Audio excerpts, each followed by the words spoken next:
ರೇಣುಕಾಸ್ವಾಮಿ ಕೊಲೆ ಕೇಸ್ನಲ್ಲಿ ಪ್ರಕರಣದಲ್ಲಿ ಬಗೆದಷ್ಟು ಸತ್ಯಗಳು ಬಯಲಾಗ್ತಾ ಇದೆ. ಸ್ಫೋಟಕ ಮಾಹಿತಿಗಳು ಹೊರಬೀಳ್ತಾ ಇದೆ.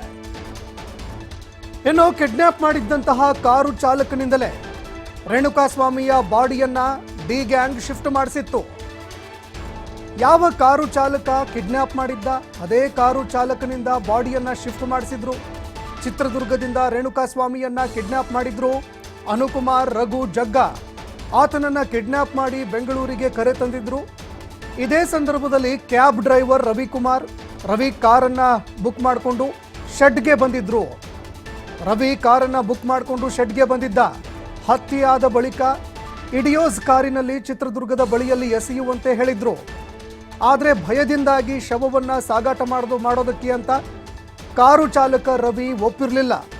ನಾನು ಯಾವುದೇ ಕಾರಣಕ್ಕೂ ಇದನ್ನ ಚಾಲನೆ ಮಾಡೋದಿಲ್ಲ, ಕಾರ್ ಅಲ್ಲಿವರೆಗೂ ನನಗೆ ಡ್ರೈವ್ ಮಾಡ್ಕೊಂಡು ಹೋಗೋದಕ್ಕಾಗಲ್ಲ, ಡೆಡ್ ಬಾಡಿಯನ್ನು ಹಾಕ್ಕೊಂಡು ಅಲ್ಲಿವರೆಗೂ ಕಾರ್ ಡ್ರೈವ್ ಮಾಡ್ಕೊಂಡು ಹೋಗೋದ ನಾನು ಮಾಡೋದಿಲ್ಲ ಅಂತ ಸುತಾರಾಮ್ ರವಿ ಇದಕ್ಕೆ ಒಪ್ಪಿರಲಿಲ್ಲ.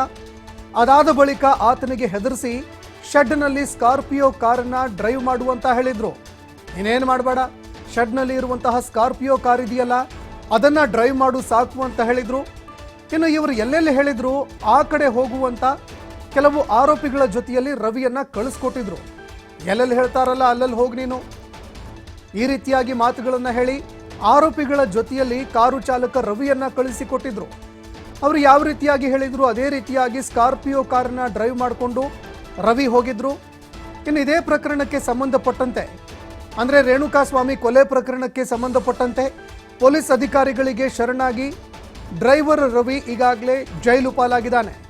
ಇನ್ನು ಈ ಪ್ರಕರಣಕ್ಕೆ ಸಂಬಂಧಪಟ್ಟಂತೆ ಒಂದೊಂದೇ ಸ್ಫೋಟಕ ಸತ್ಯಗಳು ಬಯಲಾಗ್ತಾ ಇದೆ. ಯಾವ ಕಾರು ಚಾಲಕ ಡ್ರೈವ್ ಮಾಡಿದ್ದ ಅದೇ ಕಿಡ್ನಾಪ್ ಮಾಡಿದ್ದಂತಹ ಕಾರು ಚಾಲಕನಿಂದಲೇ ಬಾಡಿಯನ್ನ ಗ್ಯಾಂಗ್ ಶಿಫ್ಟ್ ಮಾಡಿಸಿತ್ತು ಅನ್ನುವಂತಹ ಮಾತುಗಳು ಕೇಳಬರ್ತಾ ಇದೆ. ಅದೇ ಡ್ರೈವರ್ನ ಬೆದರಿಸಿ ಕಾರ್ ಡ್ರೈವ್ ಮಾಡೋದಕ್ಕೆ ಹೇಳಿದ್ರು ಅನ್ನುವಂತಹ ಮಾತುಗಳು ಕೇಳಬರ್ತಾ ಇದೆ. ಚಿತ್ರದುರ್ಗದಿಂದ ರೇಣುಕಾಸ್ವಾಮಿಯನ್ನ ಅನುಕುಮಾರ್, ರಘು, ಜಗ್ಗ ಮೂವರು ಸೇರಿ ಕಿಡ್ನಾಪ್ ಮಾಡಿದ್ರು. ಇದೇ ವೇಳೆ ಕ್ಯಾಬ್ ಡ್ರೈವರ್ ರವಿ ಅನ್ನುವಂತಹ ವ್ಯಕ್ತಿ ಕಾರನ್ನು ಬುಕ್ ಮಾಡಿಕೊಂಡು ಶೆಡ್ಗೆ ಬಂದಿದ್ರು. ಇನ್ನು ಹತ್ಯೆ ಆದ ಬಳಿಕ ಇಟಿಯೋಸ್ ಕಾರ್ನಲ್ಲಿ ಚಿತ್ರದುರ್ಗದ ಬಳಿಯಲ್ಲಿ ಇದನ್ನ ಎಸಿರಿ ಅಂತ ಹೇಳಿದ್ರಂತೆ. ಯಾಕಂದ್ರೆ ಹತ್ಯೆ ಆಗಿರೋದು ಬೆಂಗಳೂರಿನಲ್ಲಿ, ಇಲ್ಲೇ ಏನಾದರೂ ಸಿಕ್ಕರೆ ಮತ್ತೆ ಸಮಸ್ಯೆ ಆಗತ್ತೆ, ಹೀಗಾಗಿ ಚಿತ್ರದುರ್ಗದಲ್ಲೇ ಇದನ್ನ ಎಸಿರಿ, ಚಿತ್ರದುರ್ಗದ ಬಳಿಯಲ್ಲಿ ಎಸಿರಿ ಅಂತ ಹೇಳಿದ್ರಂತೆ. ಆದರೆ ಅಲ್ಲಿವರೆಗೂ ಡ್ರೈವ್ ಮಾಡ್ಕೊಂಡು ಹೋಗೋದಕ್ಕೆ ಅಂತ ಡ್ರೈವರ್ ರವಿ ಭಯಪಟ್ಟಿದ್ರಂತೆ. ಹೀಗಾಗಿ ನಾನು ಡ್ರೈವ್ ಮಾಡ್ಕೊಂಡು ಹೋಗೋದಿಲ್ಲ ಅಂತ ಕಾರು ಚಾಲಕ ರವಿ ಮಾತನಾಡಿದ್ರಂತೆ, ಹೇಳಿದ್ರಂತೆ. ಇದಾದ ಬಳಿಕ ರವಿಯನ್ನ ಹೆದರಿಸಿ ಶೆಡ್ನಲ್ಲಿ ಇರುವಂತಹ ಸ್ಕಾರ್ಪಿಯೋ ಕಾರ್ನ ಡ್ರೈವ್ ಮಾಡು ಅಷ್ಟೇ ಅಂತ ಆತನಿಂದ ಕಾರು ಡ್ರೈವ್ ಮಾಡಿಸಿದ್ದಾರೆ. ಇನ್ನು ಇವರು ಹೇಳಿದ ಕಡೆಯಲ್ಲಿ ಹೋಗುವಂತಹ ಆರೋಪಿಗಳ ಜೊತೆಯಲ್ಲಿ ರವಿಯನ್ನ ಕಳಿಸ್ಕೊಟ್ಟಿದ್ರು ಅನ್ನುವಂತಹ ಮಾತುಗಳು ಕೇಳಿಬರ್ತಾ ಇದೆ. ಇನ್ನು ಅದರಂತೆ ಸ್ಕಾರ್ಪಿಯೋ ಕಾರನ್ನ ರವಿ ಡ್ರೈವ್ ಮಾಡಿಕೊಂಡು ಹೋಗಿದ್ದ.